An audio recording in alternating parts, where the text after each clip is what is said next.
ৰাজ্যৰ বিত্তমন্ত্ৰী জয়ন্ত মল্ল বৰুৱাই ইতিমধ্যে 2026 আৰু 27 বৰ্ষৰ যি বিত্তীয় বাজেট, এই বিত্তীয় বাজেট অসম বিধানসভাত দাখিল কৰিছে আৰু এই বাজেটত বহুকেইটা গুৰুত্বপূৰ্ণ দিশ ঘোষণা কৰিছে হিমন্ত বিশ্ব শৰ্মা নেতৃত্বাধীন এই চৰকাৰখনে।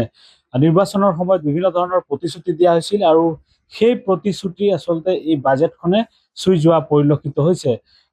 বিত্তীয় মন্ত্ৰী জয়ন্ত মল্ল বৰুৱাই যি বিত্তীয় বাজেট দাখিল কৰিছে বিধানসভাত, ইয়াকে লৈ ৰাইজৰ মাজত যথেষ্ট আশাৰ ৰেঙনি কঢ়িয়াইছে। বিশেষকৈ বহু বিবাহৰ লগত জড়িত যিসকল লোক, তেওঁলোকে চৰকাৰী সা সুবিধা লাভ নকৰিব। চৰকাৰী যিসকল কৰ্মচাৰী বহু বিবাহত জড়িত, তেওঁলোকৰ চাকৰি বৰখাস্ত হ'ব। এই যি বাজেটত ঘোষণা কৰিছে, ইয়াক লৈ আদৰণি জনাইছে বিভিন্ন পক্ষই। আৰু মই ঢেকীয়াজুলিত উপস্থিত আছোঁ। ঢেকীয়াজুলিৰ এগৰাকী সচেতন ব্যক্তি, তেওঁৰ পৰা মই জানিম, কাৰণ সকলোৱে চৰকাৰৰ এই ঘোষণাক আদৰণি জনাইছে। বহু বিবাহৰ যি ঘোষণা, কি ক'ব? বাজেট দাখিল কৰা হৈছে আৰু এটা গুৰুত্বপূৰ্ণ ঘোষণা হৈছে এই বহু বিবাহৰ লগত জড়িত, কি ক'ব? হয়, আজি বাজেট দাখিল কৰাৰ ভিতৰত বহুকেইটা বিষয় উত্থাপন হৈছে, য'ত এই বহু বিবাহৰ বিষয়টো বহুত গুৰুত্ব লাভ কৰিছে। বহু বিবাহৰ জৰিয়তে মানে এই চৰকাৰী যে এটা সিদ্ধান্ত লৈছে যে বহু বিবাহ ৰোধ কৰাৰ কাৰণে চৰকাৰী যিখিনি আঁচনি আছে, এই বহু বিবাহ কৰা ব্যক্তিসকলৰ সন্তান সন্ততিসকলৰ যিখিনি ব্যৱহাৰ আছে, এইটো একফালে ক'ব পাৰি যে অপপ্ৰয়োগেই হৈ আছে। এই ক্ষেত্ৰত আমি চৰকাৰৰ এই সিদ্ধান্তৰ শলাগ লৈছোঁ আৰু চৰকাৰক ধন্যবাদ জনাইছোঁ যে বহু বিবাহ কৰা ব্যক্তিসকলক নিয়ন্ত্ৰণ কৰাৰ বাবে এই কঠোৰ পদক্ষেপৰ বহুত প্ৰয়োজন আছিলে। আগন্তুক দিনত আৰু কিছুমান পদক্ষেপৰ যদি চৰকাৰে এই বহু বিবাহ কৰা ব্যক্তিসকলৰ বিৰুদ্ধে লয়, আমি সঁচাকৈ চৰকাৰৰ এই সিদ্ধান্তখিনিক নমস্কাৰ জনাম, আদৰণি জনাম।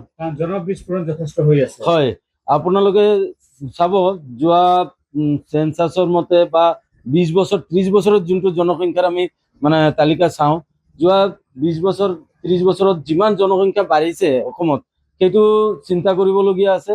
আৰু জনসংখ্যা বিস্ফোৰণটো আগন্তুক দিনত আমাৰ কৰ্মসংস্থাপনৰ ক্ষেত্ৰত আৰু উপাৰ্জনৰ ক্ষেত্ৰতো বহুখিনি ইয়াত প্ৰভাৱ পেলাব।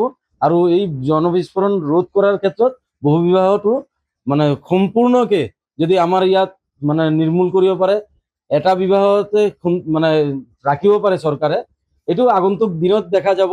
কিন্তু বৰ্তমান পৰিস্থিতিত এইটো সিদ্ধান্ত অতিকেই প্ৰশংসনীয় ক'ব লাগিব। চৰকাৰৰ প্ৰয়োজন আছিলে, কাৰণ জনসংখ্যা যেতিয়ালৈকে নিয়ন্ত্ৰণ নহ'ব, তেতিয়ালৈকে এটা ৰাজ্য বা এটা দেশৰ সৰ্বাংগীন উন্নতি আপুনি ক'ব নোৱাৰে।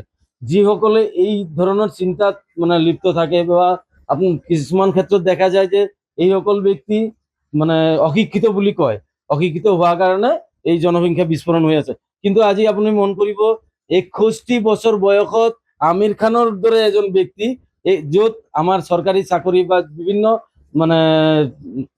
তেওঁলোকে অৱসৰপ্ৰাপ্ত হয় 60 বছৰৰ পিছত, তেওঁ 61 বছৰ পিছত আকৌ নতুনকে বিয়া পাতিছে। তেনেকুৱাকৈ যে আগন্তুক দিনত আমাৰ অসমৰ কাৰণে আমি বিশেষকৈ ক'ব বিচাৰো যে বহু বিবাহ কথাটো বন্ধ হ'ব লাগে, একদম সম্পূৰ্ণ নিৰ্মূল হ'ব লাগে। হয়, আচলতে বহু বিবাহ ৰোধ কৰাৰ ক্ষেত্ৰত প্ৰয়োজন আছিল আৰু সেই কাম চৰকাৰখনে কৰিছে আৰু এই সিদ্ধান্তক চৰকাৰৰ আদৰণি জনাইছে বিভিন্ন পক্ষই। আপুনি বিচৰা বাতৰি পাব কেৱল নিউজ 18 এপত। নিউজ 18 এপ ডাউনলোড কৰিবলৈ স্কেন কৰক এই QR কোড। গুগল প্লে ষ্টৰতো পাব এই নিউজ 18 এপ।